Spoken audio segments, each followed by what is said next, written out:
Alrighty, YouTube! It is Banlist season, baby. We've just finished Worlds.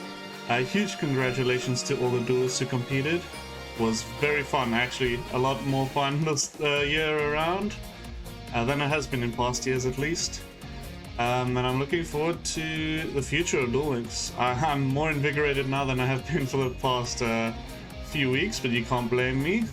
There's not been a lot happening in the game. But as I said, it's Banlist season, and we have a prediction for you today. Let's get to the first deck on the chopping block. Speedroids. Alright, this is what a typical Speedroid deck list looks like. Just copied one off DLM real quick before I started recording. And my hits... Before I go into my hits, sorry. I'm gonna suggest two different Banlist styles. One where everything is pretty fair and understandable, and then another one where I think that Konami's gonna go a little wild and absolutely slaughter decks. So for the first style of Banlist, the lenient one, I will put the skill. Clearing Acceleration needs to be one effect per turn.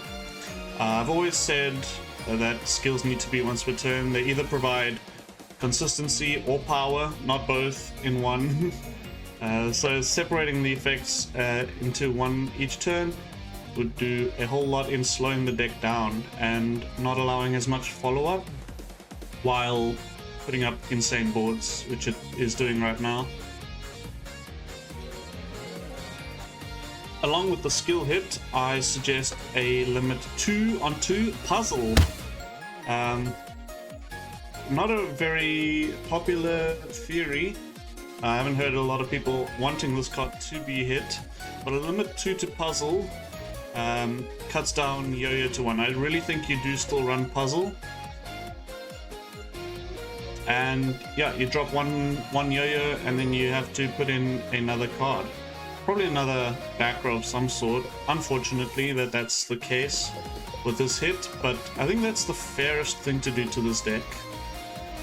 We put in another back row. I'm just going to put Warning Point there for fun. Probably not Warning Point, but something of the sort. I might even put Speed Recovery in instead. And for the second style of Banlist, the more harsh one, I'm putting Tucker Tomborg to 3, along with Win the Wind Charmer to 3. This cuts down... You probably play 2 Win and 1 Tucker Tomborg. Then there's a lot more spaces you need to fill up. Probably again with Speed Recovery, at least 1. And I don't know what else you would put in. But yeah, losing 2 Tucker Tomborgs and a Wind Channeler will be pretty devastating for the consistency of this deck. And that putting these to limit 3 also limits the possibility of this deck putting in limit 3 traps, which is what a lot of decks default to if they can't keep up with the power level of the meta, and this just allows them to not do that. Of course, next up on the chopping block is going to be Raging Pendulum, specifically Odd Eyes Orchest, which is the problem deck that's mostly abusing this skill, Raging Pendulum. And speaking of the skill, the only hit I want to this deck is the skill being changed. I think a good change for the skill would be that you can only summon Odd Eyes, Magician, and Performer Pal cards only from the main deck. I don't think they need to restrict the extra deck if they restrict the main deck. If they keep the extra deck like it is right now, you can still play Beatrice if you want to send Tackle Crusader. That's still a perfectly fine line of play. And I think it's very fair that they should still be allowed to do that. I just don't like the Orchists being played in Odd Eyes. Basically, I really like the fact that Odd Eyes as a deck can use the extra deck as a toolbox. Especially with this skill, that helps them do that. That's it for the Odd Eyes hits. That could be the lenient hit or the tough hit.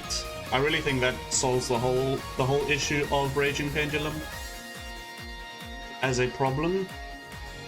And the last deck that I potentially can see being hit is Pure Orcust. I know a lot of people don't want Pure Orcust to be hit. It's not technically unfair. I just don't like this deck personally, and there are a few other haters of Orcust in general. And so I think there's going to be no hits, but if they do hit it, I think they will put a limit 2 on Return and Skeleton. I think Skeleton is a very underrated problem card. I think it causes a lot of problems, but it goes pretty unnoticed. So this will force them to cut down on Return. Doesn't do a whole lot to the game plan loop of Orcust. You can still run one Skeleton and one Return. You can still search Return with Galatea, getting it off of her effect. Doesn't do a whole lot to the loop. What it does do, and I'm a really big fan of what this does, it limits the scenarios in which, if you are playing against Pure Orcust, you sufficiently deal with everything you know that they have, but, and I know this has happened to you before, they've got a Return in hand already, slap down a Return, send any of the names, and then they can just do their whole combo again. That's what this is going to limit, and I think this is the way that they can be dealt with pretty well. And my last hit of the ban list, it's just going to be a generic card, and I'm doing it while we're here because it's on the screen right now. I think that Needle Ceiling needs to join the limit 3 power cards. I know there's been a little bit of talk about Book and Moon potentially joining the limit 3s. I don't think Book and Moon needs to join the limit 3s.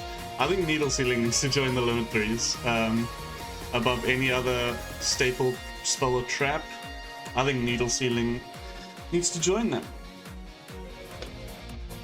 And yeah, that is gonna be it for my banlist predictions. Let me know what you guys think. There were, I think, a few wild calls there from me, but I'm excited to see what Konami does, how they attack the ban list this time around. Not too much unfair stuff running around. So yeah, we'll see. Should be any day now, actually. Pretty soon after the World Championship. And yeah, looking forward to new box stuff. Hopefully we can get a lot more content going.